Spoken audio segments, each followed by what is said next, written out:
Thank you. I appreciate the opportunity to be here. And mechanical support is something I've spent really the last 10 years intimately involved in. Here are my disclosure statements. I am a consultant and receive research support from Thortec Corporation, the maker of HeartMate 2.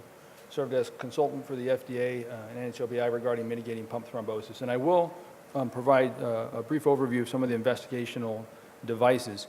My aim is to describe advances in the field, and I think perhaps most important in patient selection for permanent LVADs. I'll provide an update on LVAD outcomes. I do appreciate the next talk relates to VAD destination therapy, but I'll briefly provide what's new in the field in this regard, and ongoing LVAD trials. And just for complete sake, in the context of mechanical circulatory support, describe biventricular options used at our institution to finish the talk.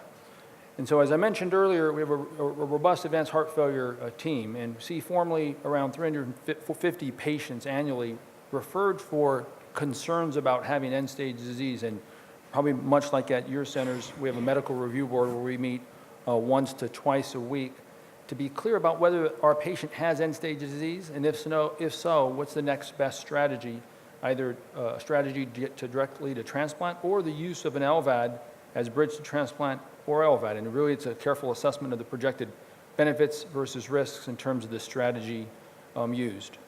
So the landmark trials that put device on the map, certainly the HeartMate 2 bridge to transplant 2008, followed by destination therapy in 2010. We've been doing device support under the umbrella of research really for the past 15 to 20 years, really headed by Dr. Michael DeBakey. And I joined in 2007. Then we were doing anywhere between 15 and 18 per year.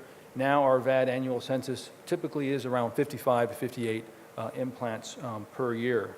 So this translates into a robust ambulatory LVAD experience where this is followed and driven by cardiology. You'll have 120 ambulatory LVAD patients, 2 dedicated half clinics per week, with a little less than a third of these patients 3 years out, and predominantly destination therapy. And our site-specific outcome mirrors that of Intermax with a 1-year survivalship in a little over 200 implants of around 80–81% at 1 year. And importantly, quality of life metrics extending out to 2 years. Our site in blue, Intermax, where just until recently we're obligated to commit all our data, those in the United States, to this registry to understand benchmarking and best understand how patients are doing. And so 6-minute walk compared to pre-implant significantly improved upon. Mirroring our experience, there's been an increased utilization across the country. This is the most recent Intermax report. There's now over 10,000 patient accrued data. Activated hospitals, now over 150. And it's really a reflection of the improvement in the technology, improvement in patient selection, and some improvement in management. And for Intermax, the workhorse has been the HeartMate 2, approved both for bridge to transplant and destination, and continuous flow pumps, 2 versions, microaxial flow, the HeartMate 2, or centrifugal flow, the HVAD. Certainly the HVAD is becoming more readily used in the United States based upon the advanced trial where it was approved for bridge to transplant, and more recently is undergoing trial examination in the context of destination therapy. For mechanical circulatory support, I think it's important to keep in mind recent outcome as put forth by registry data when needing to support someone with biventricular support. And towards the end of my talk, I'll talk about biventricular options. But please note the red, green, and black lines in the context of biventricular support, 1-year survivalship, ranging anywhere between 45 up to around 65%. Certainly inferior to that of these continuous flow isolated pumps, where the 1-year survival is around 81%, 2-year survival closer to the 70–73% range. It's really reflective of a different patient population, perhaps more comorbidities. But in the context of extended support when you're needing to do biventricular support, certainly more challenging. Quality of life, I think, is key, and this is especially important as you transition to patients less sick. And we follow the EQ5D. This is where the patients can look at the scale and report their overall state of well-being, 100 being best possible imagined, 0 being worst. And in keeping with our observations, and looking at now, again, close to now over 10,000 implants, quality of life significantly improved by month 3, related to patients having remission of their clinical heart failure and sustained out to at least 2 years. And important domains related to patients being able to care for themselves and return to usual activities. As I mentioned, in the context of scarce donor options related to heart transplant and improved device technology and patient selection, destination therapy really has taken off in the United States, where it had been under 30% prior to 2010. Within the last few years at 40%, projected to be in the next 1 to 2 years over 50% of all implants in the United States. I'm not going to spend a lot of time talking about destination therapy, but just to put forth a highlight in terms of advances over the last 5 years.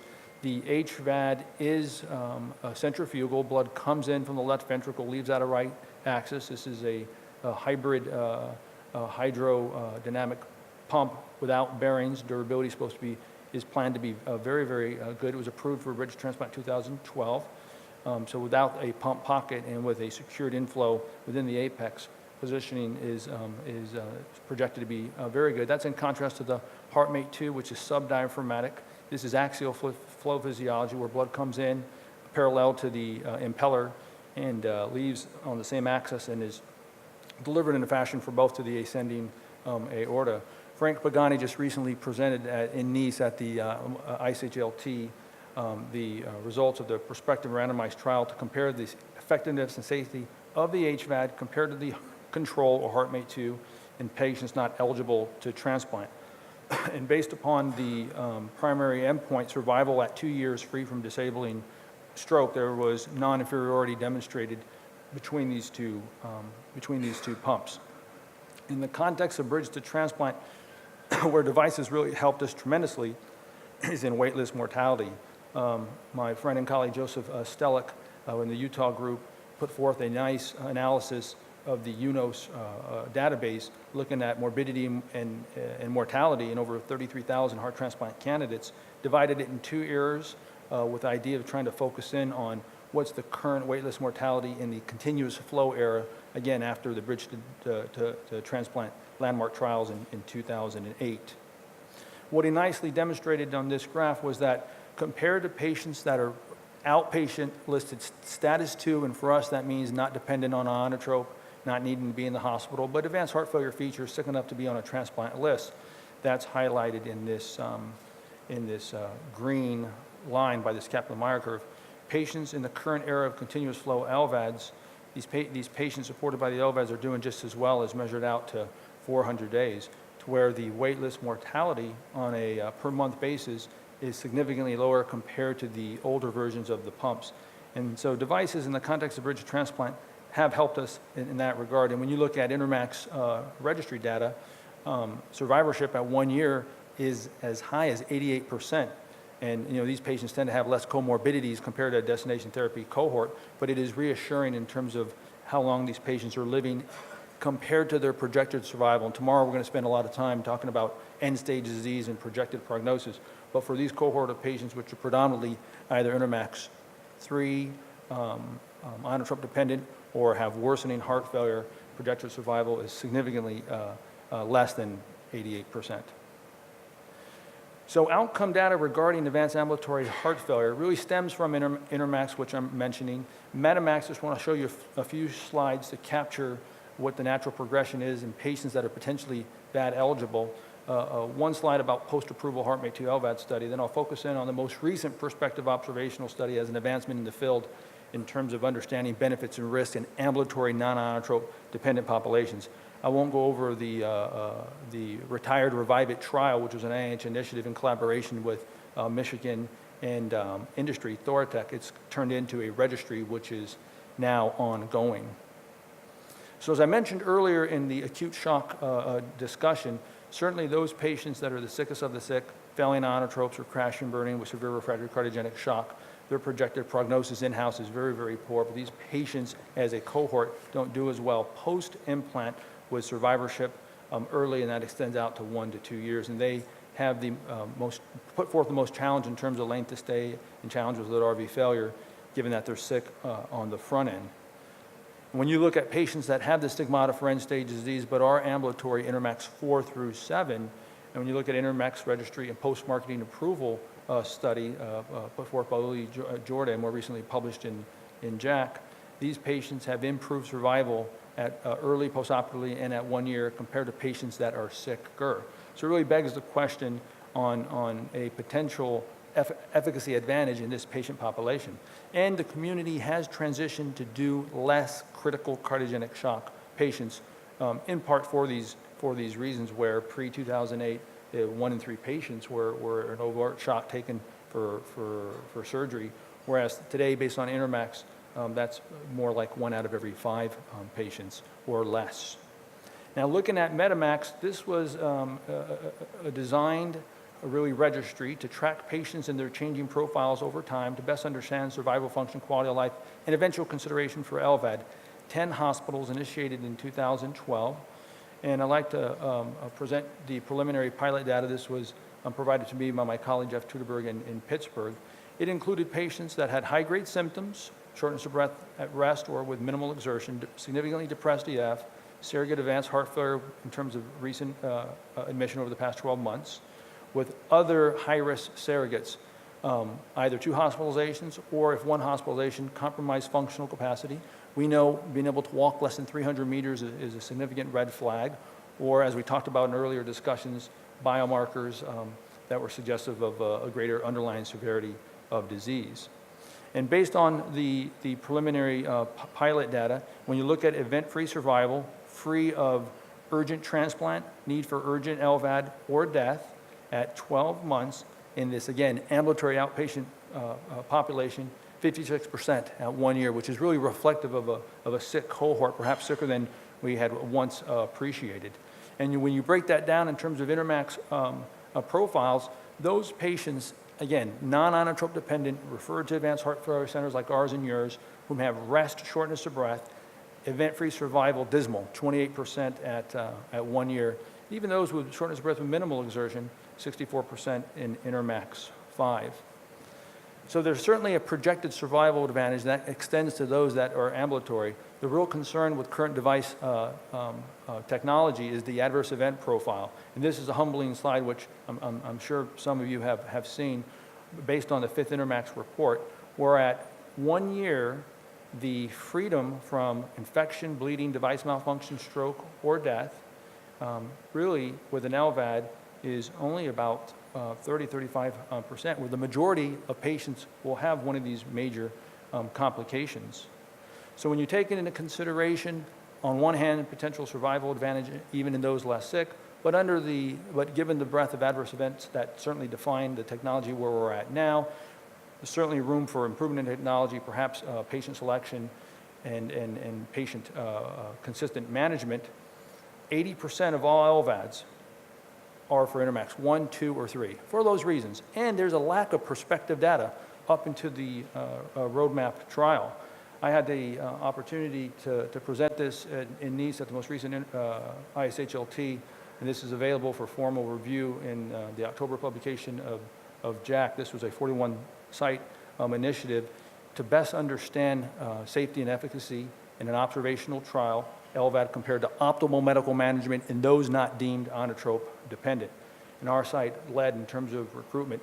Green are those patients where the centers continued with LVAD, continued with placing an LVAD versus continuing optimal medical management in those patients that met the FDA indication for destination therapy.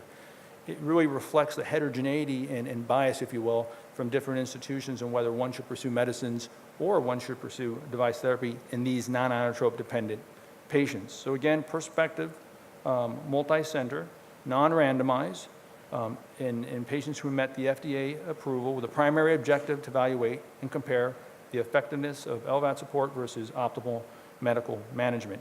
And I put forth the FDA-approved destination therapy indication, which you're familiar with, class 3B or 4, EF less than 25%, not listed or planned for heart transplant due to contraindications, which may vary at different institutions, and on-goal guideline-directed medical therapy. And in this study, a 6-minute walk distance less than 300 meters to tease out a higher risk patient population and at least 1 hospitalization. The primary endpoint composite, pre-specified of survival with improvement in 6-minute walk distance, from a baseline of 75 meters at 12 months, with important secondary endpoints as listed, including actuarial survival and metrics related to quality of life. Here are the baseline characteristics. Really on this slide, no significant differences. Mean age of 65, 50 to 60% ischemic etiology, unappropriate background medical therapy. Those that received an LVAD were sicker based on 5 characteristics. A greater percentage of patients had rest shortness of breath, 52 versus 25%. In keeping with that, a Intermax 4 profile versus less, a trend to a lower 6-minute walk distance, and importantly, a patient report of poor quality of life by the basis of the visual analog scale. And the PHQ-9 is a depression screen. These patients had a greater severity of depression and a lower predicted 1-year survival based on the Seattle heart failure model.